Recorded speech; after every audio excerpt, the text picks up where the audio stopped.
Apakah Imam Al-Ghazali sosok penyebab kemunduran peradaban emas Islam pada masanya? Oke, banyak orang yang menuduh Imam Al-Ghazali sebagai penyebab kemunduran peradaban Islam karena kritiknya terhadap filsafat.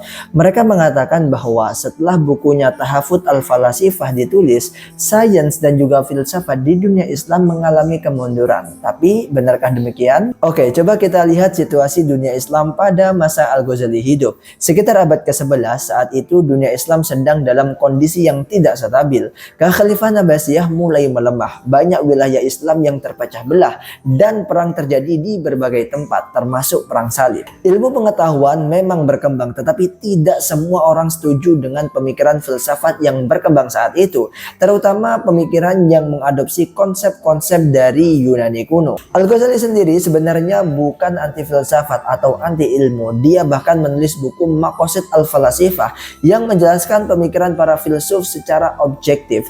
Namun, dalam Tahafut Al-Falasifah, dia mengkritik beberapa ide yang menurutnya bertentangan dengan ajaran Islam, seperti anggapan bahwa alam semesta ini kekal dan Tuhan tidak mengetahui hal-hal kecil yang terjadi di dunia. Dia tidak pernah mengatakan bahwa logika atau ilmu pengetahuan itu buruk, justru dia menggunakannya dalam argumen-argumennya sendiri. Lalu, apakah benar setelah itu dunia Islam mengalami kemunduran? Faktanya, perkembangan ilmu di dunia Islam masih terus berjalan bahkan setelah masa Al-Ghazali. Ibn Rushd, seorang filsuf besar dari Andalusia, menulis Tahafut untuk membantah pemikiran Al-Ghazali, dan ilmu filsafat tetap berkembang. Ilmu pengetahuan dalam bidang lain seperti kedokteran, matematika, dan astronomi juga masih maju, terutama di wilayah-wilayah seperti Andalusia dan Persia. Kalau kita bicara soal kemunduran Islam, penyebab utamanya bukan karena tulisan Al-Ghazali, melainkan karena faktor lain yang jauh lebih besar. Pada abad ke-13 misalnya, bangsa Mongol menyerbu Baghdad dan menghancurkan pusat ilmu pengetahuan Islam,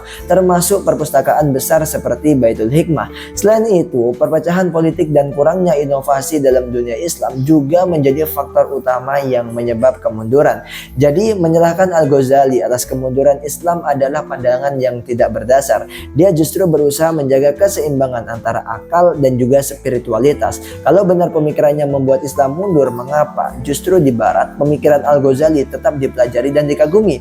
Ini menunjukkan bahwa yang menyebabkan kemunduran bukanlah Al-Ghazali, tetapi hal-hal lain yang lebih kompleks. Seperti itu. Terima kasih, saya Din Madani. Kalau suka jangan lupa follow dan sebarkan biar manfaatnya semakin meluas. Diskusi di kolom komentar.